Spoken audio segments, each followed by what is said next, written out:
আসসালামু আলাইকুম প্রিয় দর্শক, মৌলানা মামুনুল হক উনি জাতীয় সংসদের সদস্য নন। ঢাকার মোহাম্মদপুর এলাকা থেকে গত নির্বাচনে তিনি প্রার্থী হয়েছিলেন। হাড্ডাহাড্ডি লড়াইয়ের পর খুবই অল্প ভোটের ব্যবধানে উনি হেরে গেছেন। উনি হেরেছেন ববি হাজ্জাজ সাহেবের কাছে, যিনি এখন শিক্ষা মন্ত্রণালয়ের প্রতিমন্ত্রী হিসেবে কাজ করছেন। তো এই মামুনুল হক সাহেবকে নিয়ে এবারের বাজেট অধিবেশনের আলোচনায় গত দুদিন আগে বেশ মামুনুল হক সাহেবের একটা কাজ নিয়ে বেশ কথা হয়েছে এবং এই আলোচনাটা তুলেছিলেন ঢাকা 1 আসনের সংসদ সদস্য খন্দকার আবু আশফাক। তিনি বলার চেষ্টা করেছিলেন যে মামুনুল হক সাহেবের অতীত কর্মকাণ্ড নিয়ে 2021 সালের একটা ঘটনাকে উনি উল্লেখ করেছিলেন। তিনি নারায়ণগঞ্জে একটা রিসোর্টে মামুনুল হক সাহেব একটা নারী সহ ধরা পড়েছিলেন, সেই ঘটনাটাকে উনি উল্লেখ করেছেন। যদিও মামুনুল হক সাহেব শুরু থেকেই বলে আসছিলেন ওই নারী তার বিবাহিতা স্ত্রী, এবং সেটা নিয়ে তখন আমাদের এমপি সাহেব আবু আশফাক সাহেব উনি জিজ্ঞাসা করেছিলেন যে মামুনুল হক সাহেবকে যে নারী সহ পাওয়া গিয়েছিল সেটা কি তার আসলে মুতা বিবাহ ছিল নাকি অন্য কিছু ছিল। এই প্রসঙ্গ নিয়ে আবার মুতা বিবাহ নিয়ে বেশ একটা সরস আলোচনা কিন্তু জাতীয় সংসদে হয়েছিলেন। সংসদে যেটা রীতি, সংসদের প্রত্যেকটা সংসদ সদস্য কিন্তু যখন কথা বলেন তারা কিন্তু স্পিকারকে লক্ষ্য করে বলেন। যেহেতু উনি স্পিকারকে লক্ষ্য করে বলেছিলেন, অতএব স্পিকার বলেছিলেন যে এটা আমাকে কাছে আপনারা জানতে চাইছেন, আপনি কেন জানতে চাইছেন, আপনি কি আমাকে এই বিষয়ে বিশেষজ্ঞ মনে করেন। তারপরে তিনি মুতা বিবাহ সম্পর্কে উনি যতটুকু জানেন সেটা সম্বন্ধে একটা ধারণা দিয়েছেন যে এটা একটা চুক্তিবদ্ধ বিয়ে হয়, সাময়িক সময়ের জন্য যদি কখনো কেউ প্রবাসে যায়, সফরে যায়, তখন অল্প সময়ের জন্য একটা চুক্তিবদ্ধ একটা বিয়ে করতে পারেন। তো এগুলো উনি বলেছেন। এটা বলার পর বিরোধী দলীয় উপনেতা আবদুল্লাহ মোহাম্মদ তাহের, সৈয়দ আবদুল্লাহ মোহাম্মদ তাহের, তিনি দাঁড়িয়ে প্রতিবাদ করেন এবং তিনি বলেন যে মামুনুল হক সাহেবের ব্যাপারটা নিয়ে আসলে মীমাংসা হয়ে গেছে। ওনার এটা বৈধ বিবাহ ছিল এবং এটা মোটেই মুতা বিবাহ ছিল না, এটুকু বলেছেন। পরবর্তী সময়ে পয়েন্ট অফ অর্ডারে দাঁড়িয়ে জামাতে ইসলামের আরেকজন সংসদ সদস্য মুজিবুর রহমান, তিনি মুতা বিবাহ কাকে বলে না বলে তার একটা ব্যাখ্যা দেন এবং ব্যাখ্যা দিয়ে বলেন ইসলামের একদম প্রাথমিক যুগে মুতা বিবাহ করা যেত, কিন্তু পরবর্তী সময়ে তা চিরতরে হারাম এবং নিষিদ্ধ করা হয়েছে।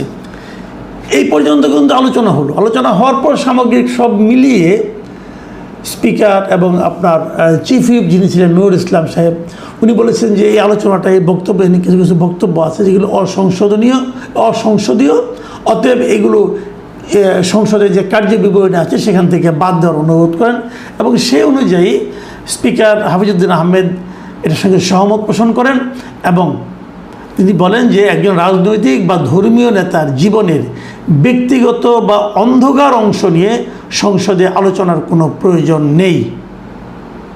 এরপর উনি খন্দকার আশফাকের দেওয়া মুতা বিবাহ সংক্রান্ত সম্পূর্ণ বক্তব্যটা সংসদের কার্যবিবরণী থেকে এক্সপান্স করার কথা ঘোষণা দেন।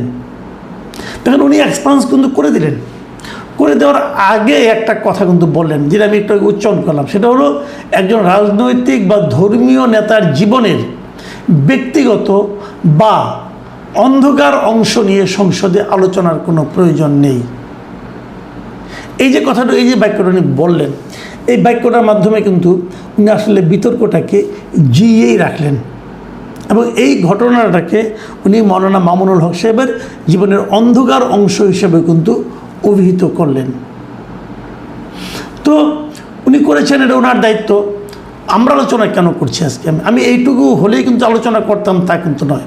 আমি আলোচনা করছি এই কারণে যে আজকে যখন আমি এই রেকর্ডিংটা করছি, আজকে 20 তারিখে, আজকে সকালের দিকে মৌলানা মামুনুল হক সাহেব নিজে তার ফেসবুকে একটা বড় পোস্ট দিয়েছেন, বেশ বড়, প্রায় 2360 শব্দের মতো হবে, 60-64 শব্দ, এরকম বিশাল একটা পোস্ট উনি দিয়েছেন।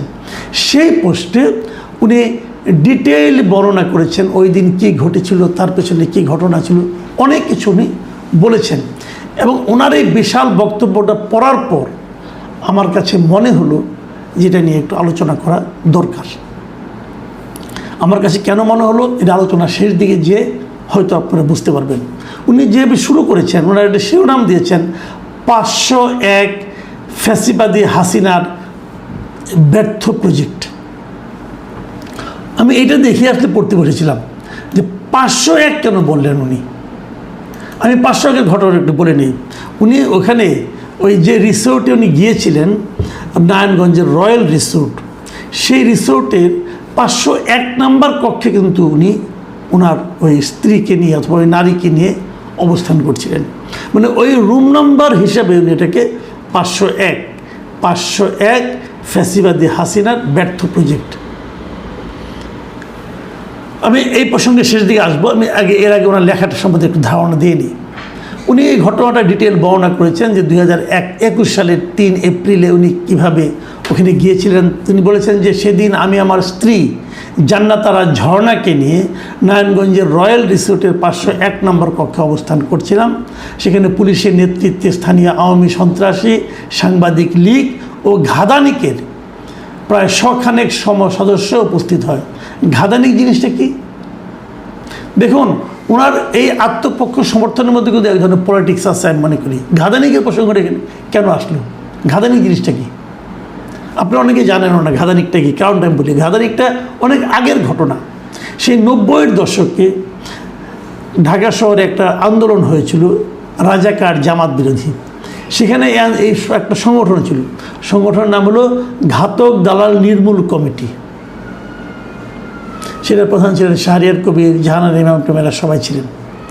সেই ঘাতক দালাল নির্মূল কমিটি সংক্ষেপে হলো ঘাদানিক। তো মামুনুল হক সাহেব সেই ঘাদানিক শব্দটা ওখান থেকে উল্লেখ করেছেন।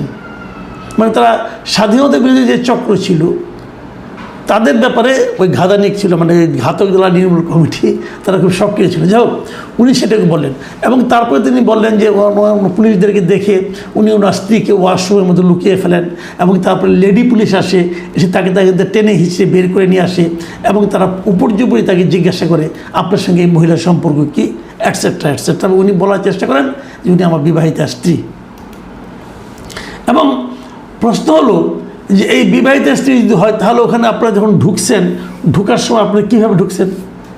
ওই রিসোর্টে তো ওখানে একটা লেখার নাম লিস্ট করতে হয় যে আপনি কীভাবে ওখানে ঢুকলেন। কিন্তু ওখানে কিন্তু ওই রিসোর্টে ওই জান্নাতারা ঝর্ণা নামটা লেখা ছিল না। ওখানে লেখা ছিল ওনার যে বৈধ স্ত্রী, এর আগের থেকে যে স্ত্রী ছিল আমিনা তাইয়েবা, তার নাম লেখা ছিল। এবং এই কথাটাও কিন্তু এই মামুনুল হক সাহেব উল্লেখ করেছেন। তিনি বলেছেন, ওনার লেখাতে আমি পড়ে শোনাই, যে আমার আইডি কার্ডের বিস্তারিত পরিচয়ে স্ত্রীর নাম আছে আমিনা তাইয়েবা, আর জান্নাতারার আইডি কার্ডে তার নাম হলো শাহিদা ইসলাম এবং স্বামী হিসেবে শহীদুল ইসলামের নাম লেখা আছে, যা তখনও পরিবর্তন করেনি। তাই আমরা দুজনে কথা বলেই স্ত্রীর ঘরে আমার প্রথমার নাম লিখেছিলাম। তার মানে ওই জান্নাতারাকে নিয়ে ওইখানে ঢুকলেও ওই ইয়েতে রেজিস্টার যে বই আছে, যে খাতা আছে রিসোর্টের, সেখানে কিন্তু ওই মহিলার নাম উনি লিখেছেন, জান্নাতারা লেখেন নাই, লিখছেন আমিনা তাইয়েবা। মানে একটা মিথ্যা নাম, ভুল নাম, ওনার প্রথম স্ত্রীর নাম ওইখানে লিখেছেন। কাজটা ঠিক করেছেন। উনি ব্যাখ্যা করছেন যে যেহেতু এই মহিলা, এখন এই মহিলাটাকে তাও বলি, এই মহিলা হলো ওনারই এক সহকর্মী, সেই সহকর্মীর সাবেক স্ত্রী। তাদের সঙ্গে ডিভোর্স হয়ে যায় এবং ডিভোর্স হওয়ার পরে তারপর তার সঙ্গে যোগাযোগ হয়, যোগাযোগ হওয়ার পর উনি তাকে বিয়ে করেন। এখন এই বিয়ে করার ব্যাপারে উনি আবার একটা ব্যাখ্যা দিয়েছেন, খুব ইন্টারেস্টিং ব্যাখ্যা। এই ব্যাখ্যাটা যখন আমি বলবো তখন আমি দু একটা মন্তব্য করতে চাই। উনি বলছেন যে এই জান্নাতারা ছিল ইতিপূর্বে আমার ঘনিষ্ঠ সহকর্মী হাফেজ শহীদুল ইসলামের স্ত্রী এবং আব্দুর রহমান জামি ও ওবায়দুর রহমান তামিম নামে তাদের দুজন সন্তান রয়েছে ওই মহিলার। বনিবনা না হয় তারা উভয়ে স্বেচ্ছায় বিবাহ বিচ্ছেদ ঘটায়। একটার সময় জান্নাতারা স্বপরিচিত হয়ে ফোনে আমার সঙ্গে যোগাযোগ স্থাপন করে এবং আমার সহযোগিতা কামনা করে। মানে উনি না, ওই ভদ্র মহিলাই মামুনুল হক সাহেবের সঙ্গে যোগাযোগ করে তার সঙ্গে সম্পর্ক তৈরি করে। এবং তখন মামুনুল হক সাহেব কী করেছেন, আমি তাকে আমার পরিবারের কথা বলে এই মর্মে প্রস্তাব দেই যে সমতার ভিত্তিতে স্ত্রীদের যে অধিকার দেওয়ার বাধ্যবাধকতা ইসলামে রয়েছে সেটা আমি দিতে পারবো না। এতে যদি সে সম্মত থাকে তাহলে আমি তাকে আমার বিবাহ বন্ধনে আবদ্ধ করব। সে স্বেচ্ছায় প্রস্তাবে সম্মতি দিলে জানালে আমি তাকে তার কাছ থেকে সুস্পষ্ট শব্দে বিবাহের ইজিন গ্রহণ করি এবং শরীয়তের বিধান মোতাবেক আমরা বিবাহ বন্ধনে আবদ্ধ করি। এবং উনি আবার উল্লেখ করেছেন যে ফকিহগণ কোরআন সুন্নাহ দলিলের আলোকে সাব্যস্ত করেছেন যে স্ত্রীর যে অধিকার স্বামীর উপর ওয়াজিব তা স্ত্রী স্বেচ্ছায় ত্যাগ করলে তা গ্রহণযোগ্য হবে। তার মানে সে অধিকারটা কি, যে স্ত্রীর সঙ্গে স্ত্রীর যে সম অধিকার, স্ত্রীকে তার অধিকারটা দিতে হবে, এটা কিন্তু কোরআন শরীফে আছে। আচ্ছা, যদি স্বেচ্ছায় ত্যাগ করে তাহলে হবে। আমি এই আলোচনাটা করব। দেখেন, উনি বলেছেন স্বেচ্ছায় পরিত্যাগ করেছে, আর উনি যে স্বেচ্ছায় পরিত্যাগ করেছেন এটা আমরা কী করে বুঝবো? আপনি দাবি করছেন যে উনি স্বেচ্ছায় ত্যাগ করছে, যে উনি কখনো অধিকার চাইবেন না, স্ত্রী হবেন কিন্তু অধিকার চাইবেন না, এটা কেমন কথা হলো? ইসলামে কিন্তু আপনি একাধিক স্ত্রীর কথাকে বলা হয়েছে, স্ত্রী আপনার থাকতে পারে কিন্তু তাদেরকে সমান অধিকার দিতে হবে, ইসলামে এই কথাই বলা হয়েছে, কিন্তু সেই অধিকারটা আপনি দেননি। আচ্ছা আসেন এবার দেখি আমরা একটু ইসলামে আসলে কোথায় বলা হয়েছে। এটা বলা হয়েছে সূরা নিসার 3 নম্বর আয়াতে। সেখানে কি বলা হয়েছে আমি আপনাদেরকে বাংলায় পড়ে শোনাই অনুবাদটা। যদি তোমরা আশঙ্কা করো যে নারী ইয়াতিমদের প্রতি সুবিচার করতে পারবে না, তবে নারীদের মধ্য হতে নিজেদের পছন্দ মতো 2, 2, 3, 3 ও 4, 4 জনকে বিবাহ করো। মানে 2, 3 অথবা 4 জনকে তুমি বিয়ে করতে পারো। কিন্তু তোমরা যদি আশঙ্কা করো যে তোমরা সুবিচার করতে পারবে না, তাহলে একজনকে কিংবা তোমাদের অধীনস্থ দাসীকে, এটাই হবে অবিচার না করার কাছাকাছি। মধ্যে কথা হলো যে আপনাকে সুবিচার করতে হবে, মানে প্রত্যেকটা স্ত্রীর প্রতি আপনার সুবিচার করতে হবে। যদি সুবিচার আপনি করতে না পারেন তাহলে আপনি 2টা অথবা 3টা অথবা 4টা বিয়ে করতে পারবেন না। তাহলে আপনি এক বিয়ে নিয়ে আপনাকে সন্তুষ্ট থাকতে হবে। যদি একজনকেও আপনি বিয়ে করার জন্য সন্তুষ্ট, তারপর যদি আপনি সুবিচার করতে না পারেন তাহলে আপনাকে আপনাদের অধীনস্থ যে দাসী আছে তাকে নিয়ে আপনাকে সন্তুষ্ট থাকতে হবে, এবং এটা হবে অবিচার না করার কাছাকাছি। এটা কিন্তু কোরআনের আয়াত, সূরা নিসার 3 নম্বর আয়াত। আমি এই জায়গাটাতে একটু বলা হয়েছে কি আপনার স্ত্রীদের প্রতি সুবিচার করতে হবে।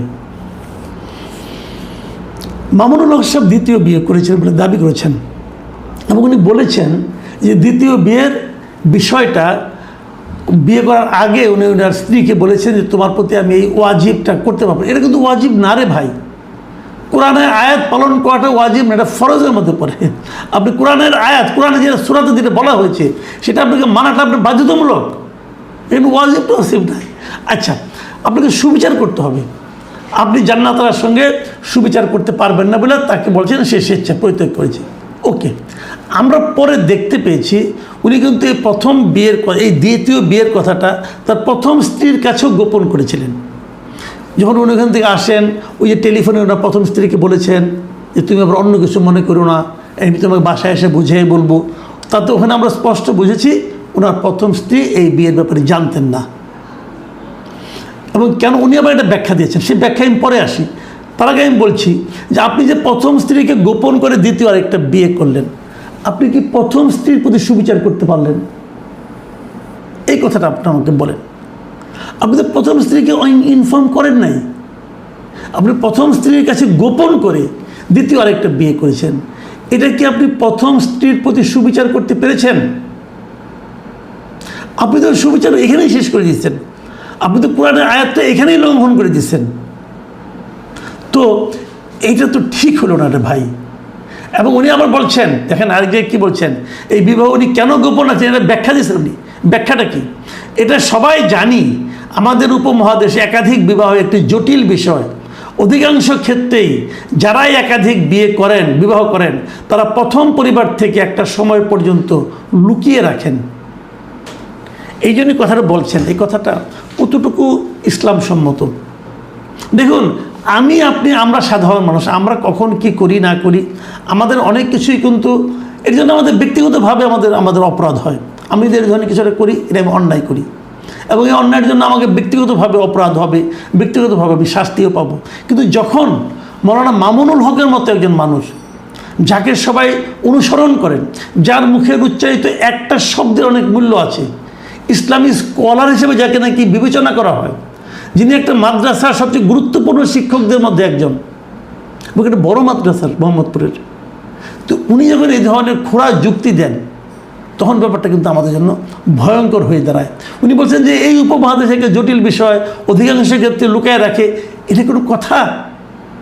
মানে ইসলামকে ওনার যে পদ্ধতি লুকিয়ে রাখা, এটা কি ইসলাম সমর্থন করে? উনি বলছেন যে পরিবার মানতে চায় না, এই জন্য লুকিয়ে রাখে। আচ্ছা, আপনি আমাকে বলেন, পরিবার কেন মানবে না? আপনার পরিবার কিন্তু আপনি ইসলামী শিক্ষা দিয়েছেন, আপনি নিজে একজন ইসলামী স্কলার, তো আপনার পরিবার কি ইসলাম মানবে না?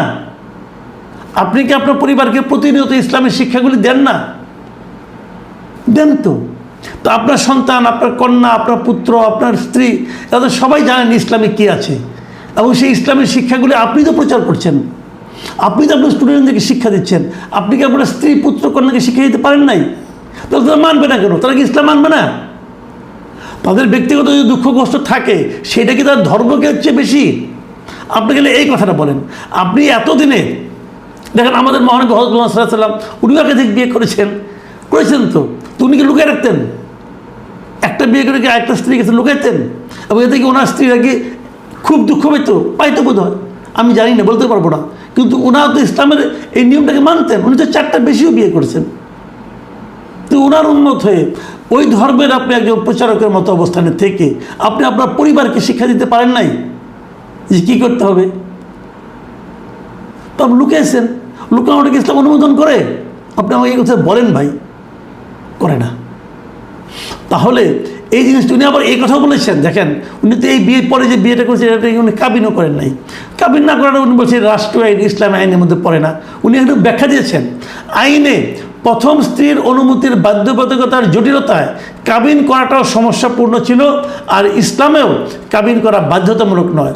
আমার প্রথম বিবাহেও স্ত্রী রাষ্ট্রীয় আইনে অপ্রাপ্ত বয়স্ক হওয়ায় কাবিন করিনি। উনি এখানে আবার স্বীকার করলেন, ওনার যে প্রথম বিয়ে, ওই সময় উনি কাবিন করেননি। কেন করেন নাই? কারণ তার স্ত্রী তখন অপ্রাপ্ত বয়স্কা ছিল। মানে অপ্রাপ্ত বয়স্কা বিয়ে করলে পরে, কাবিনে উল্লেখ করলে পরে তো ওটা শাস্তিযোগ্য, আমাদের রাষ্ট্রীয় আইনে শাস্তিযোগ্য অপরাধ হবে। তার মানে উনি প্রথম বিয়েটাও করেছেন অপ্রাপ্ত বয়স্ক এক নারীকে, উনি একটা শাস্তিযোগ্য অপরাধ উনি তখনই করেছেন। তার মানে এই ধরনের অপরাধ করার প্রবণতা ওনার মধ্যে আছে। তো এখন এই যে বিষয়গুলো উনি যেগুলি বললেন, বলার পর উনি এই আলোচনাটা কীভাবে শেষ করেছেন সেটা আমি একটা কথা বলি। ও মাঝখানে আবার আরেকটু বলে নেই, এই যে দ্বিতীয় বিয়েটা আছেন, এটা নিয়ে কিন্তু অনেকে প্রশ্ন করছেন। কারণ উনি যখন গতবার কয়েকদিন আগে ইলেকশন করলেন, সেই ইলেকশনে কিন্তু উনি আর একটা স্ত্রীর কথা বলেছেন। তাহলে তার দ্বিতীয় স্ত্রী, যাকে নিয়ে এত কিছু হলো, সে কোথায় গেল? এখানে উনি বলেছেন যে উনি ওই বিয়েটা করেছিলেন 2019 সালে, আর এই ঘটনা ঘটেছিল 2021 সালে, আর 2025 সালের পরে নাকি ওই মহিলার সঙ্গে ওনার ছাড়াছাড়ি হয়ে গেছে, তালাক হয়ে গেছে। কাজেই এটা মানে পরে আর থাকে না আর কি, এই বিয়ে আর শেষ পর্যন্ত এখন আর তার স্ত্রী উনি না। এটা উনি এখানে এই আলোচনার মাধ্যমে জানাই দিয়েছেন। আচ্ছা, জানানোর পর ওই আলোচনাটা কীভাবে শেষ করছেন, আমি কিন্তু সেই প্যারাটা পড়ি, আপনাদের পড়ে শোনাই।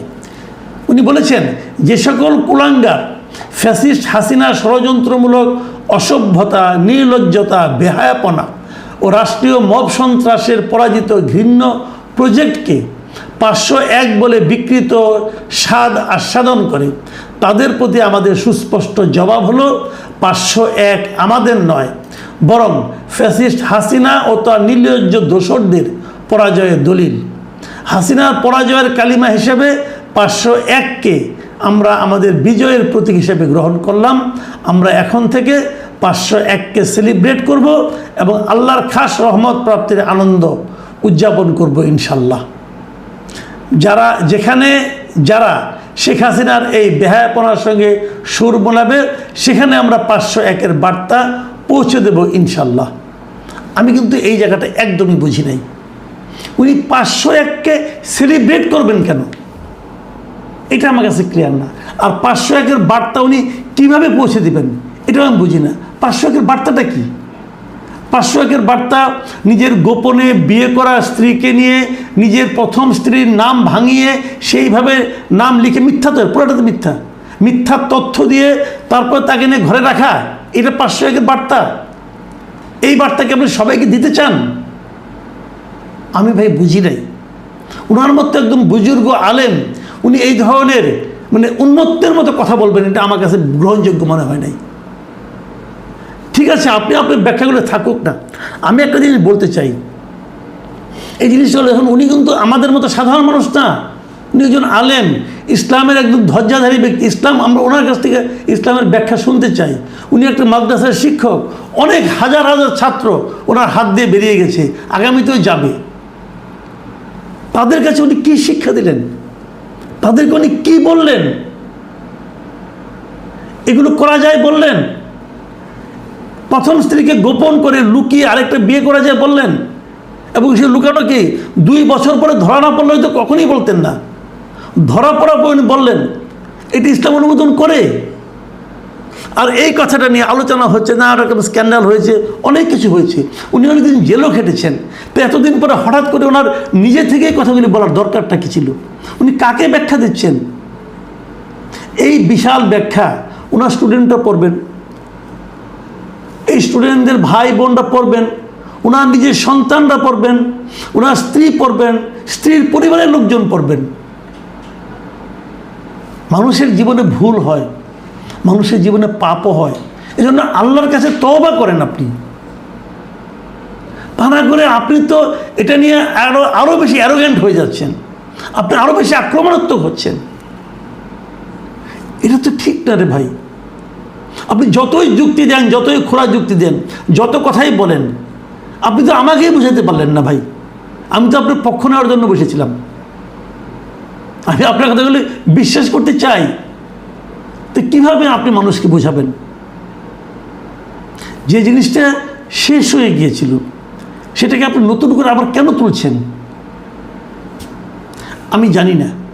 ইসলাম নিয়ে আলেম যারা আছেন, আমি বহু আলেমের সাথে তখনই আলাপ করেছিলাম, নানা ধরনের বক্তব্য পেয়েছি, নানাজন নানা কথা বলেছেন, সেগুলো এখানে আমি আর রিপিট করতে চাই না। কিন্তু তারপরেও আমি বলবো, এটা নিয়ে এই মুহূর্তে আপনি এরকম মানে বীরত্বপূর্ণ কথা, 501-কে সেলিব্রেট করব, 501-এর বার্তা পৌঁছে দেব। 501 কোনো সুন্দর, কোনো মানে এটাকে কী বলবো আমি, মানে কোনো আনন্দের বিষয় নয়। 501 একটা লজ্জার বিষয়, 501 একটা অপমানের বিষয়।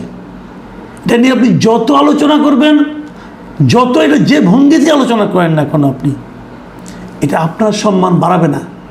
আপনার সম্মান না বাড়ালেও আমার কোনো দুঃখ ছিল না, আমার দুঃখ ছিল এটা, দুঃখ তৈরি হচ্ছে এটা নিয়ে আপনি যে সমস্ত যুক্তি দিচ্ছেন, যে সমস্ত ধর্মের কথা বলছেন, এতে আপনি ইসলামকে অনেকের কাছে বিতর্কিত করে তুলতেছেন।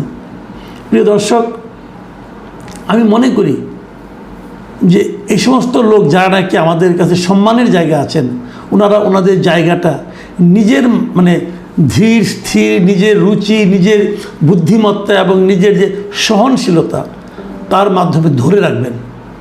ওনারা নিজেদের অস্থির অসহিষ্ণু আচরণের মাধ্যমে সেই জায়গা থেকে নিজের অবস্থান নিজে নড়বড়ে করে ফেলবেন, এটা আমরা আশা করি না। প্রিয় দর্শক, এখন এ পর্যন্তই। আল্লাহ হাফেজ।